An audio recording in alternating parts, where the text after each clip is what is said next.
farar uwa Allah saka kin yi rawar gani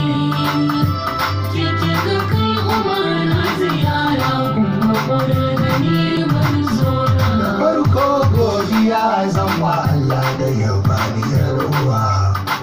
ita din ta take amma na sanadanta kamar ruwa Nana Aisha kenan ta kula da dukkanin ɗan uwa Allah ka isar maka dukkanin lamarin da ka kai gaban manzo na ina farar uwa tana da zumunci kuma ga sunan da kamar haka a kira ta da ina wasu kogin mai suka ɗauka asalin sunan tana na Aisha ce ba shakka mai sunar sayyada Aisha matar manzo ce na ina farar uwa za mu bi gaskiya mun kira ta da ummul kairi dan ta cancanta a kira ta uwar alkairi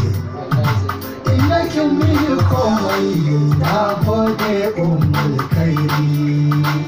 kin kai umara ta yi ziyara gun manzo na baban nana ina farar uwa